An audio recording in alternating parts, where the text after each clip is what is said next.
Welcome to another episode of The Modern Hotelier. This is a special episode. David and I had the opportunity to join a roundtable with some other hospitality podcasters, which was led by Katie Cline from Sweet Success.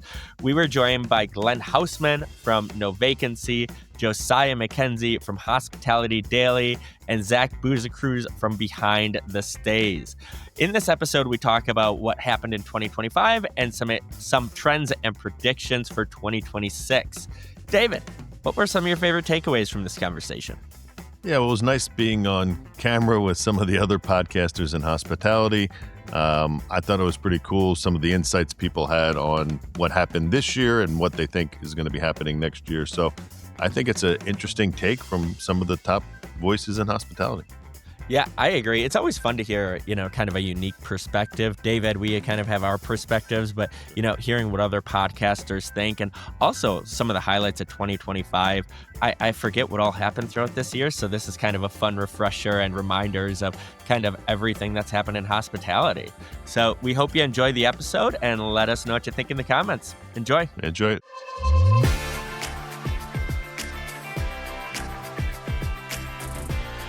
Well, hello, everyone. It is so lovely to see you all. I'm Katie Cline, host of Skift's Sweet Success podcast, and I am genuinely honored to be ringing in the holiday season with some of the most insightful voices in hospitality today. First up, we have Zach Busekrus, host of Behind the Stays. Zach, always great to see you. Thanks for having me, Katie. It's an honor to be here. Next up, we have David Millili and Steve Carran, co-hosts of The Modern Hotelier. David, Steve, how are you both doing? Doing great. Thanks for having us. Thanks for having us. Doing great. We also have Glenn Hausmann, host of No Vacancy. Glenn, how have you been? Hey, doing great. So awesome to be here with all of you today. This should be a lot of fun and maybe pretty dangerous. I hope so.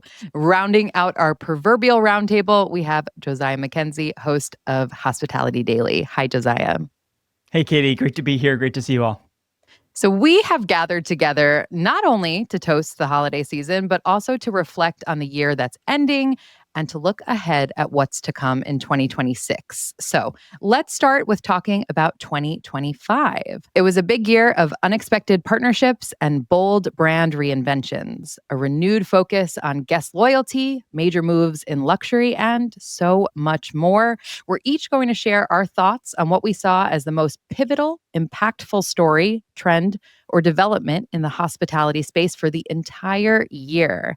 So I'm going to go ahead and kick us off. For me, I think I would have to say the most pivotal story of 2025 was the long-awaited completion of the 8-year, $2 billion restoration of the Waldorf Astoria, New York. Personally, I see it as more than a renovation, almost a rebirth of one of the most iconic hotels, not only in New York, but in all of America.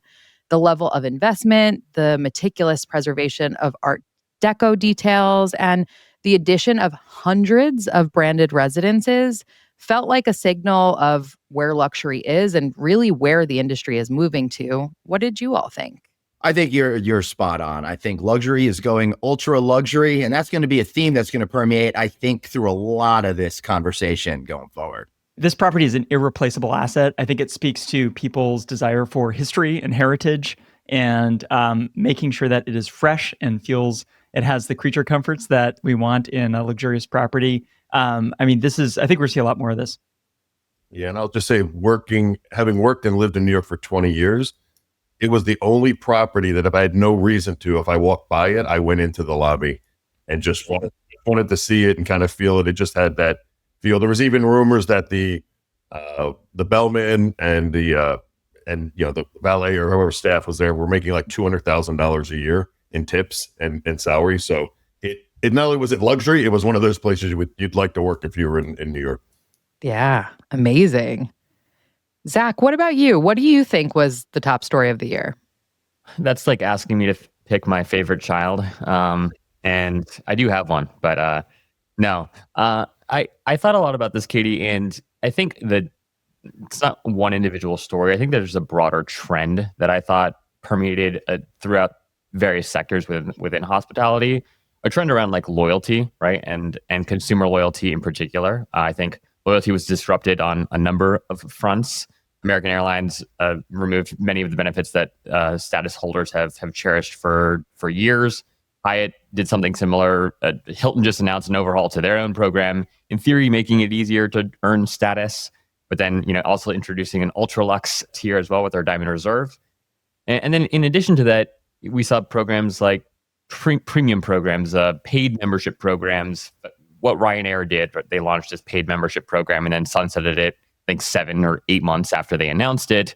And I think there's this general grappling that the industry is going through right now with respect to what do consumers care about? What is loyalty? Does loyalty need to be reimagined? I'm a little biased based off of what I do in my day job. I think the answer to that is yes. But I do think that there were several big stories this year that really call into question what is the future of loyalty? Loyalty to a brand, is loyalty a feeling? And I think that, quite frankly, that is the big thing that we need to be wrestling with over the next couple of years in this industry. I don't have the answer necessarily. I also think it's interesting that Airbnb's long talked about launching a loyalty program. They still haven't quite done it, or they certainly have. They're doing a test with Hotel Tonight. I think some of us have talked about before. But yeah, so I think there's a big question mark with respect to what should loyalty look like for today's traveler. And do today's travelers care about loyalty in the same way that maybe generations previous did? Zach, you are right. That is a huge issue that we have to be concerned about. But I think what's most concerning is all of the major brands tout these huge numbers of loyal customers. We have 180 million. We have 300 million. But they're not really looking at the reality of the fact that if I, as a consumer, am in every single loyalty program, am I really loyal to anything at all? 100%. And when you start to chip away at all of those benefits, it makes it a lot more complicated. Zach, you talked American Airlines. I've been struggling with Delta all year, trying to pace out my Delta, Sky Lounge entries. And it's really makes the experience a lot less satisfactory for me and opens the door for me to be less loyal in the future. 100%. I think there are lots of big questions here that need to be wrestled with. Yeah, I feel like I've seen some hotels and get a little bit more creative with their loyalty, and that has not been a big trend yet. And I'm going to talk more about this later for my 2026 trend. But I think we're going to see a lot more hotels get creative, not just points, but maybe some actual hyper-local experiences, maybe some amenities in their hotel as well. But like I said, I'm going to talk more about that in 2026 when we go there.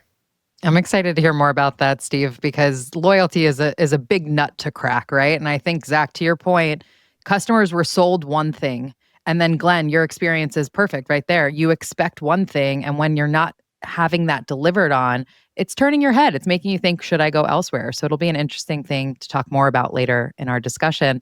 I want to jump over to David and hear what his top story or trend or development from the year was. So this is a little out of left field, but my trend is this was, I believe, the year of trade show fatigue, meaning there are so many events that have now been entered into our space that the trend I'm seeing is that nobody stays for the whole event.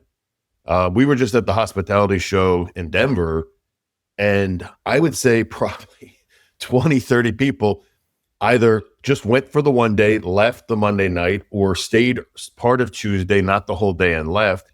And everybody was just kind of like, I'm just going to get the blank out of here. I've been to high tech. I've been to this show. I've been to that show. So for me, I think we're kind of oversaturated with these events and trade shows and hospitality. And I think not only the hoteliers, but especially the vendors, they just have fatigue on all these shows that happen throughout the year. So, David, I love that. I wonder if you could unpack it a bit because, I lead marketing at Actable. We do a lot of events. I have seen this year appetite for the hoteliers that we engage higher than ever for events in general. But I wonder is it trade shows specifically? Is it the format of the existing trade shows? Like, do you see an appetite for or an interest in events outside of trade shows? How do you think about the broader space? Yeah, so for me, I think it's just the fact that there are so many. Some of them are very redundant with who's there and who the audience is. Sometimes it's there's events, and I probably shouldn't say this, but I will. But I won't even say the event. There's some events that last 3 days, and you're like, do we really need 3 days of this? There's other events recently the hospitality show that started on a Sunday. And so we all work enough. We already have so much stuff to do. Take away from your family on a Sunday to show up to be at the opening reception. I mean, it's just kind of inconsiderate, but they probably couldn't get the floor or the space that they needed. So for me, I think it's probably more on the vendor side, because you want to be everywhere and you want to get these hotels. If there's something in Miami, you think you're going to get the Southeast crew. You're in Denver, you're going to get, West Coast people. So I think it's just, there's so many of them. And sometimes you go and you're just like, this is the same panel, the same topics. So I'm either going to walk the floor with the same vendors. And again, I think trade shows are great. I'm very pro trade shows, but I think there's just a little bit of fatigue because there's so many of them and they're 2 full days maybe. I'm just finding that people I talk to, they can get everything they need to get done in one day. I agree, David. I mean, from the PR side of things too, you see a lot of the speaker will come in just for their session and then leave. And part of what the event is billing is almost that networking ability with people. And then they're just coming in for their own thing and leaving. It's very siloed. And like you said, a lot of fatigue around the same panels or the same people on panels. Or even if the people are different, just like agreement, there's no like discourse. Actually, Travel and Leisure at their World's Best event over the summer, they had an amazing panel on loyalty. And I think the reason I'm still thinking about it is because they were disagreeing on stage very respectfully. But it's rare. You don't see that very often. Last thing I would say on this too, and this is a nod to you, Katie, and the Skift team. I came to the Global Forum. I actually was only there for a day, so I was one of those people that you shouldn't be at an event. But one of the things I observed, which I loved, is because y'all are podcasters, journalists. The sessions were so dynamic. Whereas a lot of times you go to these shows, right, and it's somebody who's a moderator. They don't do this full time. They're not a podcaster full time. They're not a journalist necessarily, and so they might be from the industry. They might be decent at asking questions, but you lack sort of like the story narrative architecture that I think folks like who do podcasts regularly and or who are writing stories regularly, they that's just part of who they are and how they ask questions and how they navigate conversations. And so I actually thought that was one of the best conferences I've been to in recent years, not because the content was directly applicable in always to my what I do on a daily basis, but more so to the content was interesting, like it was entertaining, right? And I think that's what you lose at a lot of these events. Zach, I got to agree with you on that one. I know disagreement's in vogue all of a sudden, but I agree with you on this one because the problem is that panel positions are usually paid sponsorships, right? I understand everyone's got to make money and stuff like that, but when you put up somebody there that has no business being a host or moderator, you wind up devaluing the entire session. And I would argue doing more harm for your overall business model in the long run than if you just partnered with great people like all of you are. That's what I'm thinking. I love it, Glenn. All right, let's move on to Steve. Let's hear what you think from 2025. Top story, trend, development. Yeah, it's funny. We do a session once a month called Hospitality Hot Topics. What happened in the industry this past month? I felt like every month that we did this, we talked about a brand acquiring an independent hotel group. We had so many. Citizen M got acquired. The Standard got acquired. So we're just seeing so many of these lifestyle boutique hotels being acquired by brands. And I think brands have finally realized that, hey, these guests want an experience. They don't just want that standard, box of a hotel room with no design, doesn't feel like home, the bed's not comfortable. They really want that, more homely feel and more experiences tied into their stay. So they're gobbling up independence, which, I totally get. It makes sense, but I don't think 2026 is going to slow down with any independents getting acquired by brands at all. So I think we'll see more of that in 2026, and definitely saw a lot of it this year. Yeah, and I think the one thing I've noticed, which is really interesting, I was just in Dallas at a Marriott, I think it was an autograph, I don't know which collection it was, but what they're also doing is they're not sticking the brand in your face like they did in the past. So they're getting these, they're starting to realize, and I was on a call with somebody from Hilton who was doing with their lifestyle brand and Graduate, and they really kind of realized like, hey, we can't really mess up the formula. Like we've got to basically take this. We can't like have Marriott Bonvoy signs all over the place and Marriott in the rooms and things of that nature. So it's like they want the guest and the hotel want the advantage of being a Marriott, but the guest doesn't want to feel like they're staying at your typical Marriott's. I think they've started to do a much better job of not really putting it in your face and making you feel like, okay, yeah, I booked in, I'm getting some loyalty points, but I'm getting a hotel that's not your standard cookie cutter hotel. And I think what's also happening is, to give the flag some credit here, is they're getting a little bit more creative with their partnerships, right? You see Trailborn, for example, right? And what they're doing, this kind of 4-star product near national parks. I can't talk super publicly about this, but they've shared a little bit about what their partnership looks like behind the scenes. And I was just very impressed, quite frankly, that they were able to negotiate the kind of agreement that they were able to negotiate of getting benefits of Bonvoy, right? Without needing to, quote unquote, sell their soul. And so I think even what Marriott's doing with like the outdoor collection, for example, is really interesting here. And so we'll see how these trends continue. But yeah, I think it's smart and it can be very beneficial to many hotel operators. I think there's a huge opportunity for independence now. With my team, I've gone through some of the data. This has been a year of a lot of top line challenges, and independents have had very strong performance on the top line relative to other segments. A little behind luxury overall as a category, but across all chain scales of independents, they've done well. And I think that speaks to the appetite that consumers today have for a different experience. And so it stands out, especially in a world where there's a lot of parts of hospitality struggling. We have more data on that at hoteldata.com, but it's interesting to get into the numbers and see this isn't just a feeling or kind of a buzzword. We're kind of seeing this in the financial performance as well. I love that, grounding it back in the data too, to actually say this isn't just something that's making headlines, but it's actually making money as well. Great. Let's move over to Glenn. Mine is going to be two sides of the same coin over here. I'm going to say the abject confusion around the implementation of artificial intelligence, AI stuff. And on the other side, the unearned confidence about how you're going to be able to be successful with AI. Too many people are boasting certain things that I don't think they should be.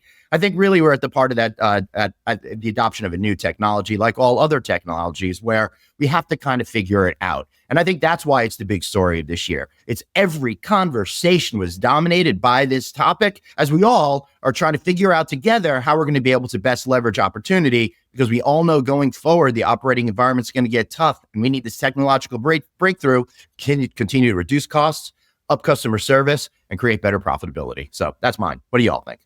I don't know if you've had this experience, but I feel like a lot of the industry conferences I go to, the sessions talking about AI are packed, standing room only. So there's a lot of appetite for that. And then, we spoke to this earlier in the conversation, but just the things I'm hearing on stage are not that interesting. It really is years behind what other industries are doing. So I would love to see some groups, some individuals on panels, like talk about what you're experimenting with that is new and novel, and most importantly, driving results. I was at a marketing conference a couple of months ago in San Francisco. A lot of you think about kind of marketing, San Francisco, AI, these would be at the leading edge.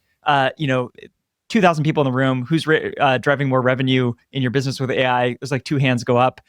There is the potential to do this, though. If you look at kind of the commercial side of the business, if you look at kind of saving money in operations, there's potential to do this. And I know there are people out there doing it. I just love to see more stories, more best practices shared. I got to follow up with that, Josiah, because you hit on a point that really frustrates me. And I see this at all conferences, and I don't think it's hospitality specific. I think it's mankind specific. And by that, I mean, we have lost the lack of critical thinking. And typically what I see is somebody says one thing, and then everybody parrots that back as it is sacrosanct. In the cocktail parties, in the vendor booths, wherever, instead of deeply questioning what's going on to find out what the truth is. So I've been fighting the good fight to keep critical thinking alive, but I'm scared I've lost.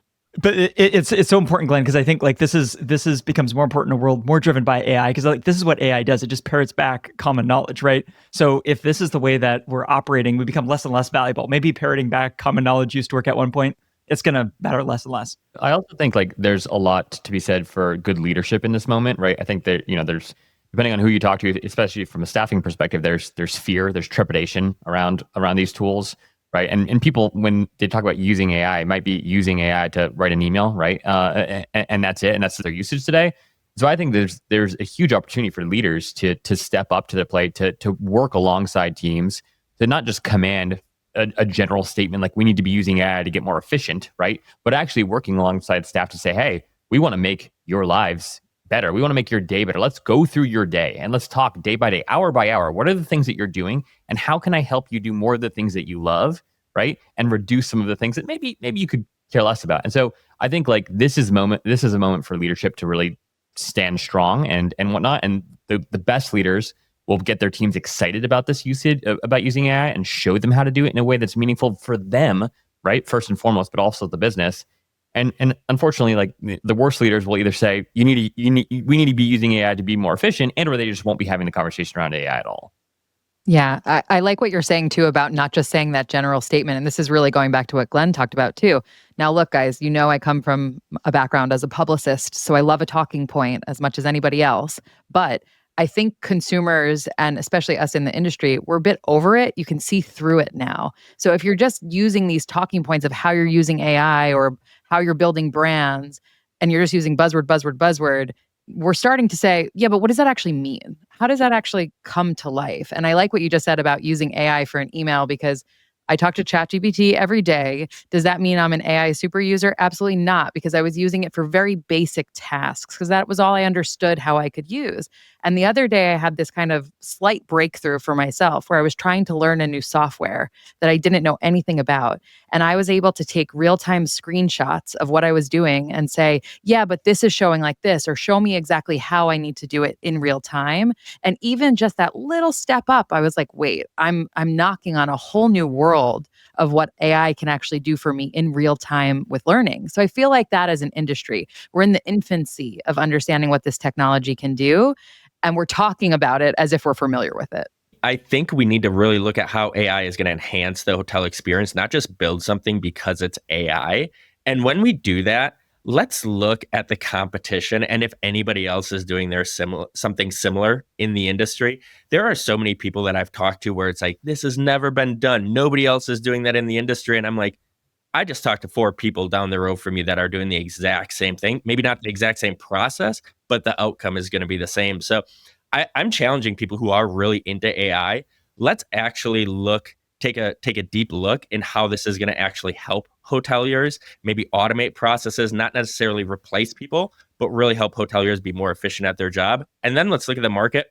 If anything out there is out there, I know it's tough. AI moves fast, but man, the amount of people I've heard, oh, this has never been done before and it's not out there. And I've heard the same people talk about it a few minutes later has happened to me multiple times at trade shows and with other folks in this industry. All right, Josiah, do you want to close out our 2025 look back stories, highlights, top developments? Sure, happy to. I think I love this conversation on AI, and just to riff a little bit on what you shared there, Steve. It's funny because I just before this got off a call with our head of product at Actable. We were talking about AI and like where's this all going, and he said something that kind of stuck with me in the sense that there's actually, if you think about it, it's not AI strategy, it's like product strategy, and I think, or it's business strategy, it's leadership strategy, it's hospitality strategy, and AI is the accelerant of that. And I think Steve and others, I think your comments, you're getting at that, right? It's like, don't look at this as a standalone thing. Like this is, you have to think, what are the biggest problems to solve? And I'm excited. I think, our industry has been challenged by staffing shortages or turnover from executive leaders or property level leaders. And there could be an opportunity to level up the performance by enabling better decision-making, faster decision-making that makes better working environment, better guest experience. So I'm excited to see where this goes.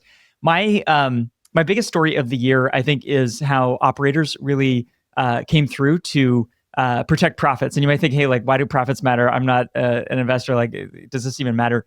We all love all the different elements of hospitality, but profits are what enable it all, right? Attracting, retaining, paying well to the great people in hospitality, investing in the infrastructure, the design, the amenities, the guest experience. That takes money, right?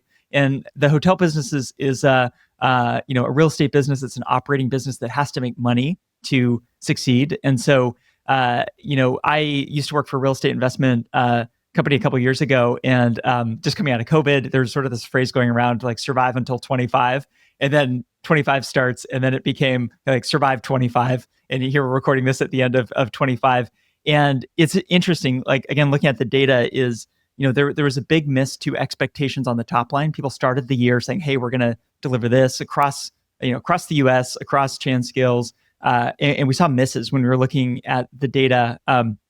And I think, what happened though, even though there's a top line miss, smart operators were able to protect profits by controlling expenses carefully and doing it in a way that was actually really tricky. It's one thing just to slash costs. It's another thing to recognize, hey, we have guests with sky high expectations. We need to meet and exceed those. We have people that we've had this risk of turnover and it's hard to retain good people, right? And they've been able to create good working environments while at the same time delivering and protecting profits as much as is possible. So I would say, if you think about the whole ecosystem from brands to investors to operators, it's really those operators, both on property teams and above property teams, that were demonstrating leadership. They were demonstrating, here's what it looks like to operate with excellence, to build a strong culture, to use technology and all the tools in our toolkit to do that. But it's been really, really remarkable to see that, and I'm excited to see where this goes in the year ahead. It's also been interesting for me having run hotels that sometimes they are worried about the profits and they forget about the guest experience. And there are things, as Glenn was talking about, there are things that can be done. We talked about AI that can really not take away and help the hotel continue to be profitable. So anyway, I think what you said is right. All right. That wraps up our look back at this year, 2025. I really enjoyed all of those stories. I think we all started to debate and get excited about some of the things we were talking about. So I'm really looking forward to what we're going to talk about next, which is, as this year comes to a close, let's think about, if we had a crystal ball, what do we think will shape the headlines of 2026? Glenn, let's start with you. Yeah. So the reason why I was so quiet after Josiah's profitability comment, because that's really what I want to focus on in 2026. And I have been preaching and over again about this K-shaped economy, the bifurcation of the haves and have-nots. And I think it's really endangering not just the hospitality industry, but overall society as a whole. And I think we're going to see this really come to fruition, sadly, over the next year, because I have been very pessimistic about the overall state of the American economy and macroeconomic trends globally as well. So the super uber wealthy people are living it up and having a great experience. And that profitability outside luxury hotels and upper upscales is almost non-existent. So I'm out there trying to share with people that we have to start thinking about it almost as two separate industries. Otherwise, we're going to, we're unfortunately may go down the wrong path and make decisions because we think things are one way or the other. A couple of examples. I went to a Virtuoso event for next year. $50,000 per person trips are up something like 20%. I don't know if that's the exact number, something around that, right? But at the same time, we're living in a society where more people are buying Subway sandwiches on Klarna and paying it off on time. And my fear, and I hope this is the biggest mistake I've ever made in my life, is saying that I'm really afraid that next year is going to be a reckoning that we're not expecting. But if we're smart, if we're sensible, if we focus on the issues that can help us retain that profitability, I think individually we could each have successes, but I think overall we're in for some hard times, but not like 2020. So it's going to be easy to get through emotionally that way. I mean, Glenn, it's really interesting, and I feel like you're as dialed in as anybody into kind of what's happening and unfolding right now. And I think there's been reporting already on this, and I think you have a perspective into where things can go. I do think that's going to accelerate. It's interesting, even looking at ultra luxury, just as compared to luxury, and that is even accelerating faster. So it does seem the trend lines are going that way. I think, there's a lot of issues that brings up. I think one silver lining or kind of a component of this, that if there is that continued separation, sometimes in luxury, there are practices and things and innovations that can happen that can be applied elsewhere. I think, kind of look across sectors that sometimes happens. There's also where I think a world where in this ultra luxury sector, that money would have been spent on other consumer goods or brands or fashion. And so in general, I'm optimistic about money moving into the world of hospitality. I think there's a lot of implications on exactly how does this play out for everyone? But if we can kind of get more money moving from other sectors into hospitality, into travel, there could be trickle-on benefits that benefit others. Josiah, I think you're absolutely right. And one of the things that I've been preaching over the last 15 years or so is the shifting from a materialistic economy to an experiential economy. And now that's coming out of everybody's mouths all the time. So people, in my opinion, will travel. I'm here in Las Vegas as we're recording this. And people are coming to see bands at Sphere. People are going to be flying in to go to the Raiders game. We're running this, but you know what I'm saying out there. So I think there's great opportunity. Plus, now that I've been in this business 30 years, I've seen a number of cycles. And the one thing that always amazes me is just when we think we've reached our peak. We can't solve any problems. New technological breakthroughs come through that reset the deck and give us so much opportunity going forward. So while I'm very pessimistic, things like AI, that shift in societal culture to wanting to have experiences over things, I think is in the long run going to be the saving grace if hoteliers out there can play that strategy properly. Yeah, and I think I don't want to get political, but I think if you look at a hotel and you were to cut all these services, your guest wouldn't be happy.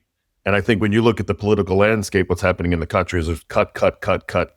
You talked about, having to do a payment plan for a Subway sandwich. I mean, that's where we're at. So I think that's where there's a fine line, what's going on in hospitality and what's going on in this country as far as cuts, where people are trying to save money, and how is that really affecting the citizens or the guest in kind of a parallel, kind of strange world. So yeah, I'm sitting in a city right now that I think is having trouble because of death by 1,000 fees. So cut. And then you think you're doing great. And then all of a sudden you hit that tipping point and then everything suddenly changes and you're caught off guard. Yeah, I also wonder too, right, where the opportunity exists. And I saw Chase put out their travel trends report last week or the week before. And one of the things I discovered in this report is that I guess 2026 is the 100th year anniversary of Route 66. And so huge opportunity for, road trips. And what we know with travelers and just looking back through loads of historical data, people hold on to their trips, right? They hold on to their travel. It might shift. They might skip Europe. They might skip, Disneyland, right? Maybe they'll do a road trip in 2026. And so I think that is a huge opportunity for operators, with 2-star, 3-star, product along Route 66, right? To get really thoughtful now on, hey, what is our game plan for the year, right? How are we thinking through a marketing strategy for this year? What guests might we be able to attract this year that we wouldn't, be able to attract otherwise, given all the macroeconomic effects that you just highlighted, Glenn? Yeah, Zach, I think you're 100% right. One of the trends that kind of started this year was more local vacations. People going on vacations within 50 miles of their house. So taking those longer weekends, I know we have the ultra luxury that are going to other countries on private jets, doing all that, but people are going to travel and stay in hotels regardless. So I think those independent hotels, Josiah, like you said, great opportunity for maybe those smaller markets where people want to go to a smaller, city. I'm like Estes Park, that's close to me, great, beautiful mountain town where they're not going to be spending money going to the spa or on all these, things. They're going to be spending time in nature to save money, things like that. So I think everybody's going to be traveling, but Josiah, I agree with you and Zach as well. A lot of opportunity here for maybe smaller markets and independents as well.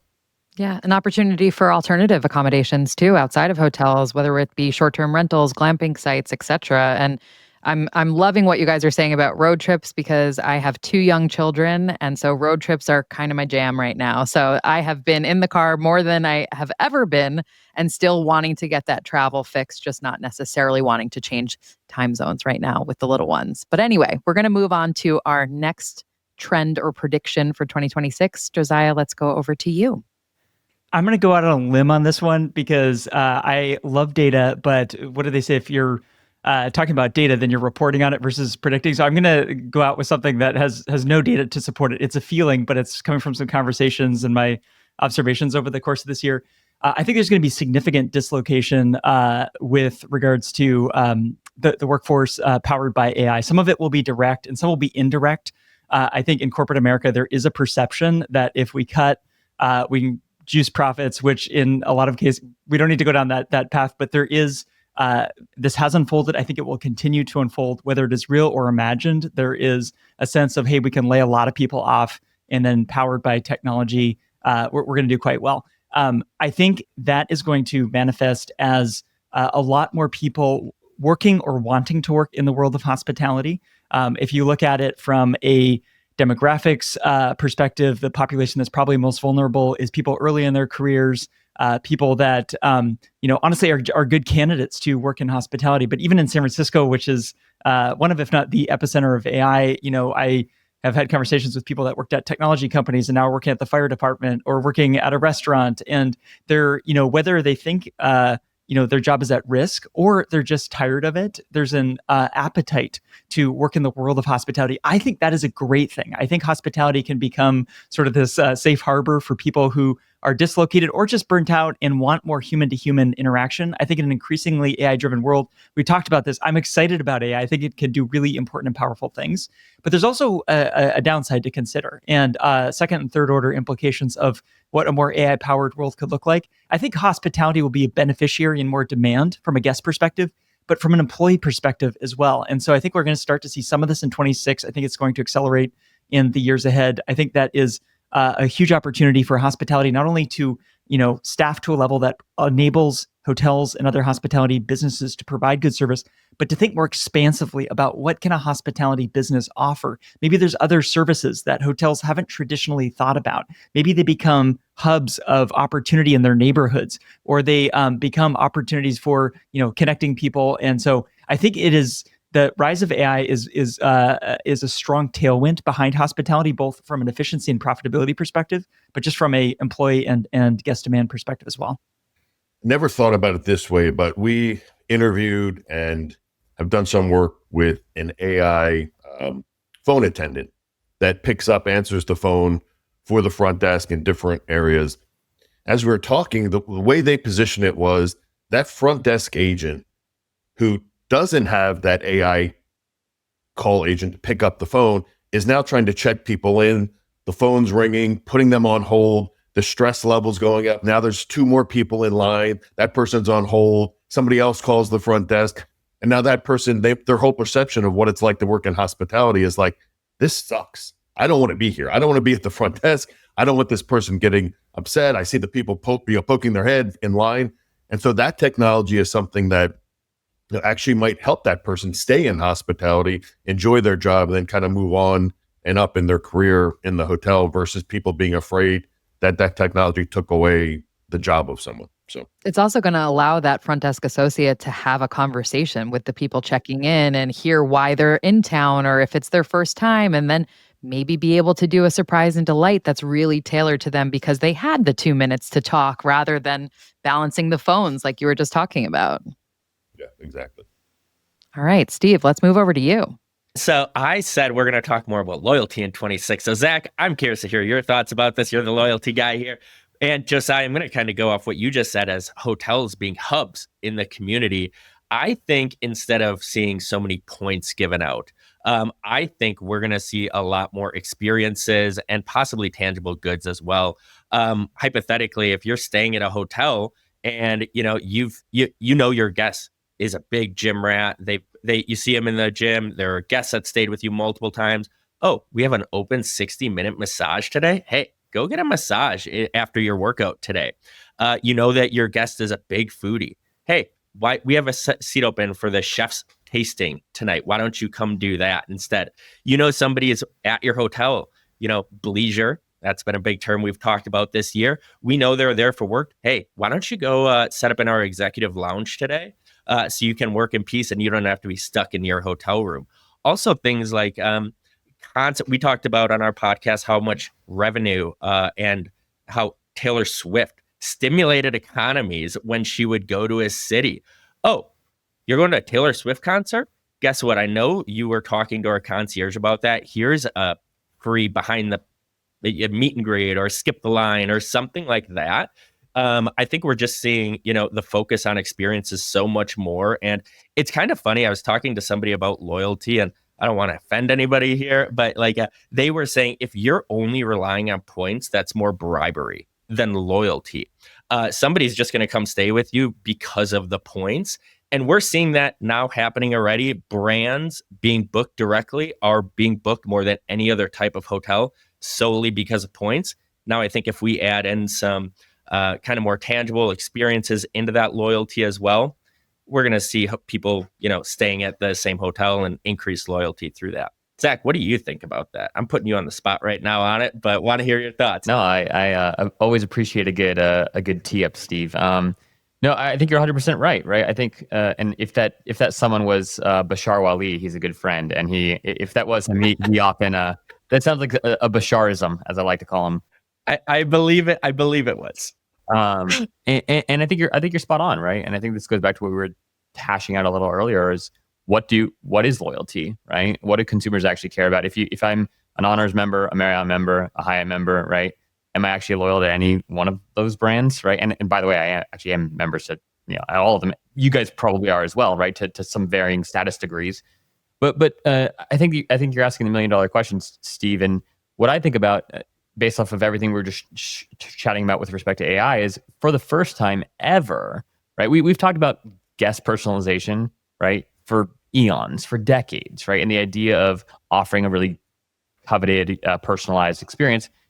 And the reality of the situation is that's very hard to do for your average operator outside of your VIPs. Like, it's hard enough to do it for your VIPs. We're now living in a world where with AI, you're able to make every guest your best guest. You're actually able to personalize at scale, right? So I can know that, David likes to golf, and, Glenn likes to run in the morning, and Katie wants a spa day away from the kids. I can know all those things, even if none of these folks have status with me, right? And I think that there's this unlock that's happened with this technology that actually, if applied correctly, enables the desire that I believe most hoteliers have, right? Which is to treat every guest like their best guest. So how that translates to loyalty, Steve, is I think loyalty is going to, be the carrot. I think points are going to be the carrot, but the actual experience, right, around why you stay, why you move up with the brand, why you stay consistent, whether it be that property or properties that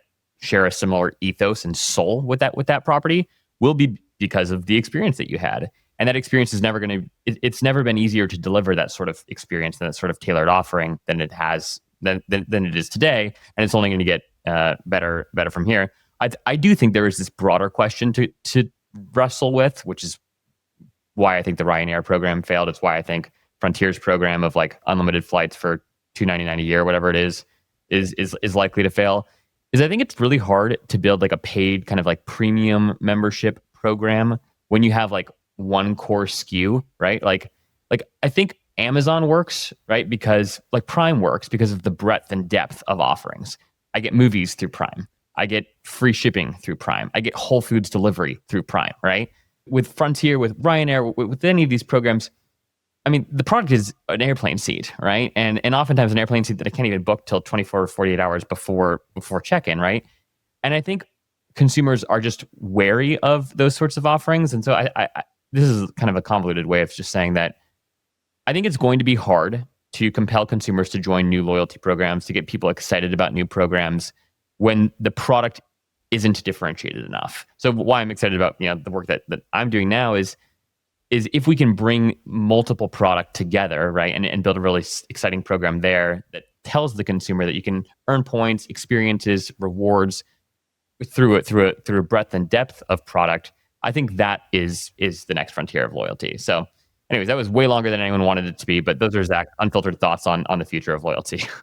Yeah, and I just want to add on to that. I mean, I think, for me, what I've learned, especially with American Airlines, is really the points are fool's gold.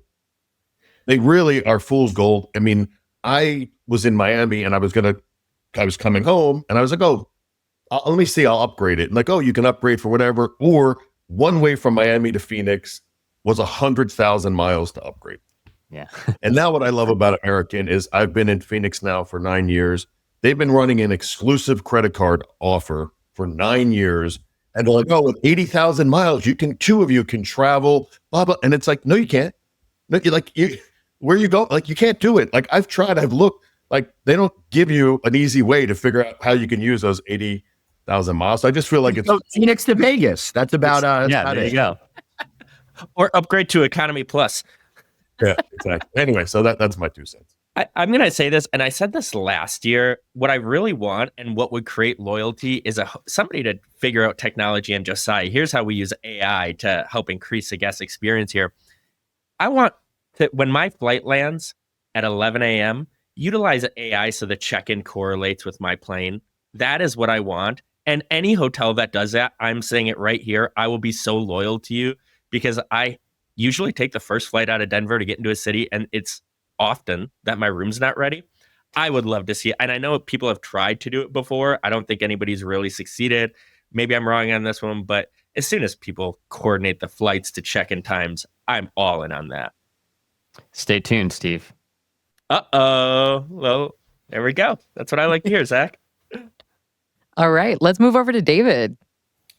All right. So speaking of loyalty and flights, my flight was delayed from Dallas. Big surprise. So I got in really late. So stay with me because this idea came to me late last night. So, when you go to a buffet and there's so much there and you're just like, and then you're just like, oh, I just really wish I would have had like a nice meal. I would have chose exactly what I want. It would have kind of been tailored, and because all this stuff's not cutting it for me.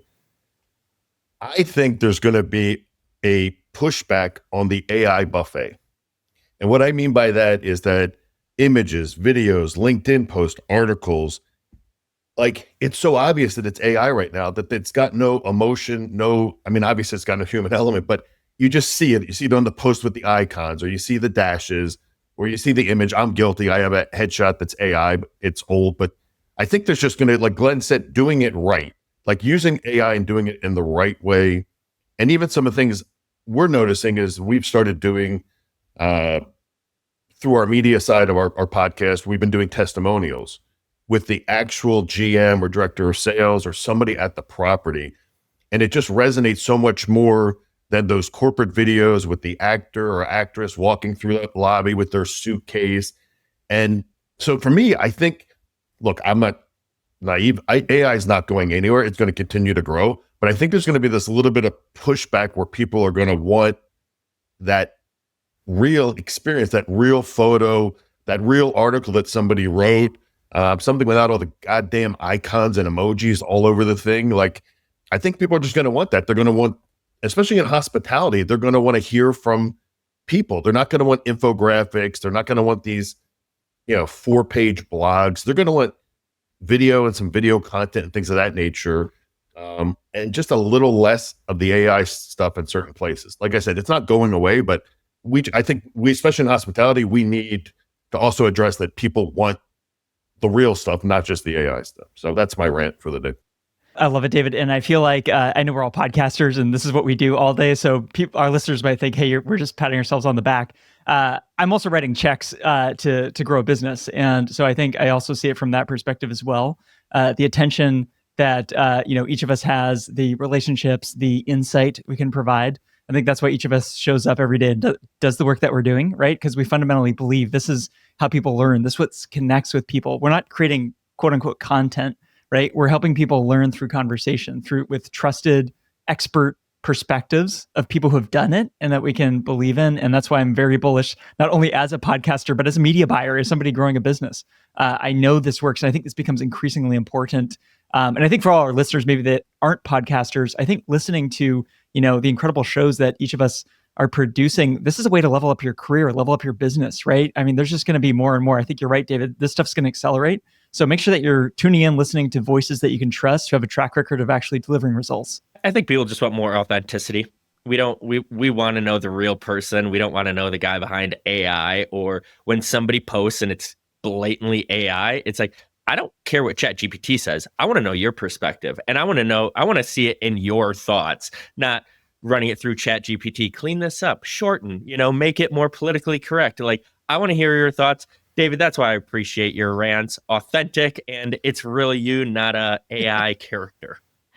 It goes back to what we were talking about with trade shows too. Like, if you think about people on the stage, on a panel, you can tell who's just there parroting the briefing document, which again, love to the briefing document, and who's there as the authentic self, who's there thinking about their 20, 30 years of experience and pulling in that real-time information and giving a perspective that no computer could jump out at you right now. We really just want that human element. Yeah, you're right. And I think I won't call it anybody, but we've all seen it. Like, if you're on a panel and I apologize if any of you had to do this, I don't think you have, but if you have to have notes when you're up on the panel, then you should not be on that panel. If you just can't talk and you just can't address the topics, then, and it's not offensive. Some people aren't comfortable, and I get it. Some people get nervous, but it's kind of to Glenn's point, like, either should be there, or shouldn't be there. Like, you shouldn't be doing something you're not comfortable with, or you shouldn't just be there. And I think what Glenn was getting at, like, if you are going to sponsor a panel, get the person who knows how to run the panel to get the most out of it, versus just taking somebody from the company who's never done it and you can just feel it's awkward. So again, I just think that it's that, it's that same thing. It's like it's like going to New York City and eating at the Olive Garden. like, why the hell would you do that? Like, it just doesn't make any sense. That's one of my favorite things to make fun of is the line out in front of the Olive Garden in Times Square. Yeah, it doesn't make any sense. I'm like, why would you do that? You're in New York City. You're going to Olive Garden. It doesn't make any sense. Anyway. Well, according to Michael Scott Sobero's in Times Square does have the best pizza in the nation. So, all right, Zach, let's move over to you. What are you predicting for 2026? As painful as the Sonder Marriott fallout was, and as much of the internet as it consumed, at least in the hospitality space, as it did, my big prediction is we haven't learned our lesson here, right? If you look back, right, this idea of this lease arbitrage model, these master leases, trying to brand a short-term rental asset, flirting between the lines of short-term rentals and hotels, right? It's been done several times. The Guild didn't pan out as expected, right? You had Lyric, you had Sutton, now this latest episode with Sonder. And I think that there's something that and you even go back further to WeWork. Obviously, it's different, but like the WeWork model. And yet, Andreessen Horowitz just dumped an additional hundreds of millions of dollars into Adam Newman's latest project, Flow, right? So there is something that we're all obsessed with this idea of like branded short-term, mid-term rentals. And so I don't think that this model of the master lease model is going away anytime soon. I still think we'll see brands like the Marriotts and Hiltons of the world try to strike strategic partnerships with folks building in the space. I think what the folks at Mint House are doing is kind of interesting. Their model is slightly different, but I've been a fan as a guest. So I don't think this model is going away. I do think that there's something fundamentally flawed with the model that we need to kind of figure out. But my big prediction is we'll see the rise and fall of another Sonder. We won't see the rise and fall in 2026, but we will very soon forget this, and we'll see another rise and fall of another company attempting to do what Sonder did. So that's my prediction. I was just listening, Zach, to your excellent new podcast This Week in Hospitality, and I think Ben Wolf made the comment where a lot of this gets into the details, how the deals are structured.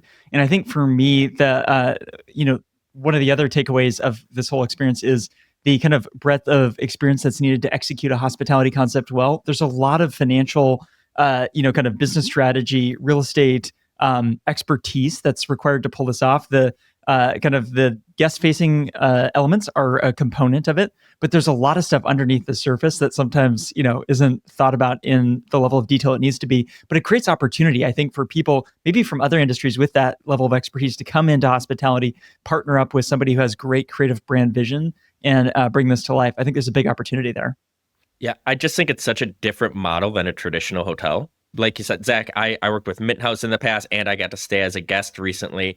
And I'm not going to lie, that was one of my most enjoyable stays I have had at a hotel. We were in Denver for a week, and I'm sorry, I'm not a guy who wants to eat out every night. They had our fridges, and they had snacks set out for us. Like, we were stocked and ready to go for a few days.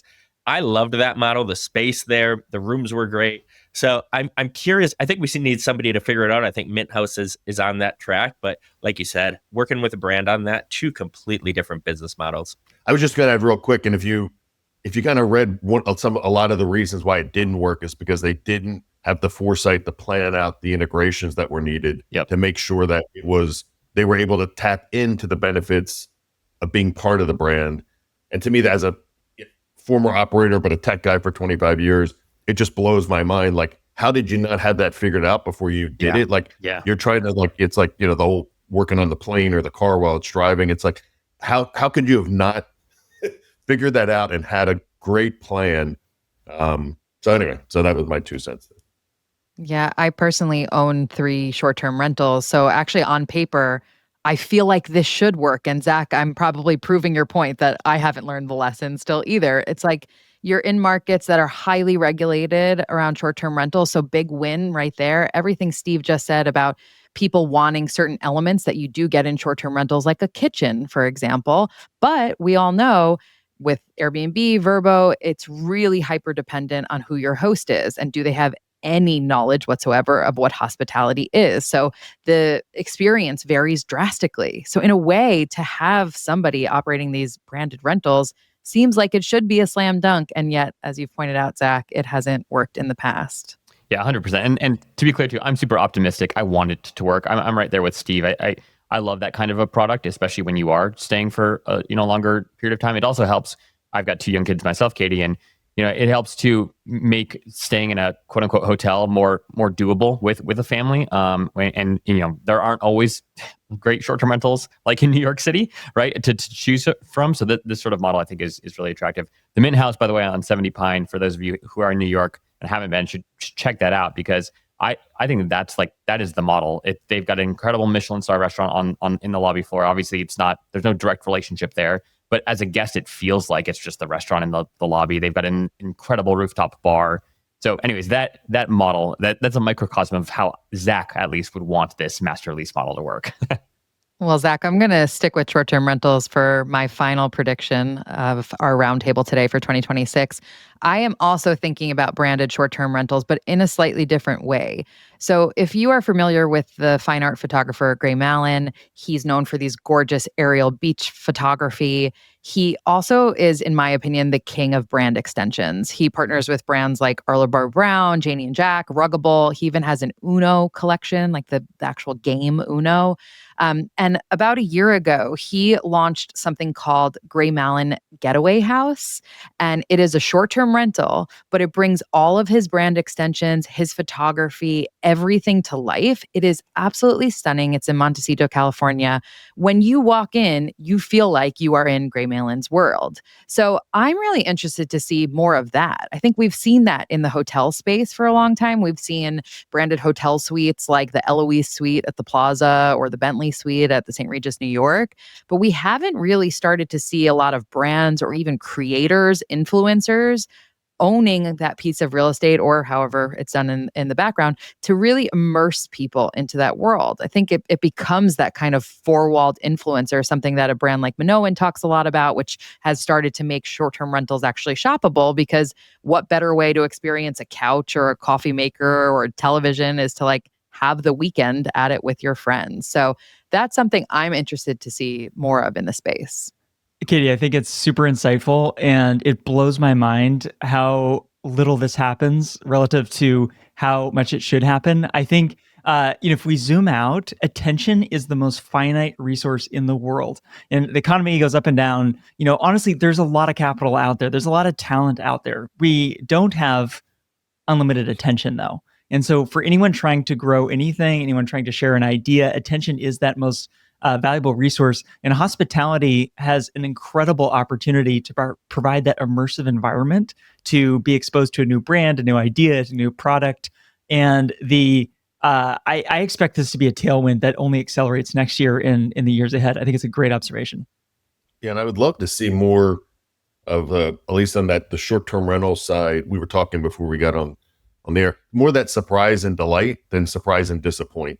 And what I mean by that is, like, when Steve and I, we went to the Mint House, it was like we weren't expecting, it was probably $10 worth of stuff, but it was like awesome. It's like, oh, we got bottled water, we got some snacks, we got a couple bananas. It was like, wow, this is great, versus the surprise of, oh, there's not enough toilet paper, or there's not a choice in pillows. We were the one I was at, not only, everyone got pissed off at me on LinkedIn, but there was no choice in pillows. Like, the pillows were like that thick, and it was just not comfortable. And so I just think part of that, I think some of the guidelines and just trying to help, maybe people will get into it, like you, Katie, where people get some sort of, not certification, but they get a little bit trained on how to learn some of that hospitality and things that they could be doing, and just make it clear to the guests. Because you would think I didn't like it. I loved it. I just didn't like the fact that I felt like I was running around trying to clean up with little kids and all these people, and trying to pack the car and all this stuff. And people are like, it doesn't take you an hour to clean. And I'm like, no, but I'm packing. I'm trying to get the hell out. So anyway, but I hear you. Well, it's nice you guys got the water, because I have to stay 50 nights at a particular hotel brand before they'll give me a couple of those. Good thing I don't have to drink much. Well, the funniest thing, we stayed at a hotel, and John, our producer, he felt bad because it was and I won't say the hotel, but they basically had free water that was over by the the bar, but they had the water that you paid for right on the nightstand. And so I guess he didn't realize that. Yes, I had that same experience. And he drank like a $7 bottle of water when there was 2 free bottles. He would have had just get up. But it's just little things like that where you're like, and this is a hotel. So again, I'm I'll call it out when it's a hotel, but it's like, put the free water next to the bed and if they want the upgraded Avion or whatever the hell it was, put it over somewhere where they know they're paying for it. So. All right, guys. Well, this was an absolute blast. Thank you all for taking the time, and wishing everyone listening and watching a very happy, healthy, and dare I say it, hospitable holiday season. Happy holidays, everybody. Thanks Wonderful. for doing this today. Thank you, Katie. Bye. You made it to the end of The Modern Hotelier. Thanks for watching or listening. The Modern Hotelier is produced by Modern Hotelier Media. Make sure to like and subscribe if you're listening on YouTube, or subscribe wherever you get your podcasts. If you know a good guest, sponsor, or have media needs, feel free to reach out to us at hello@themodernhotelier.com. Thanks and have a great day.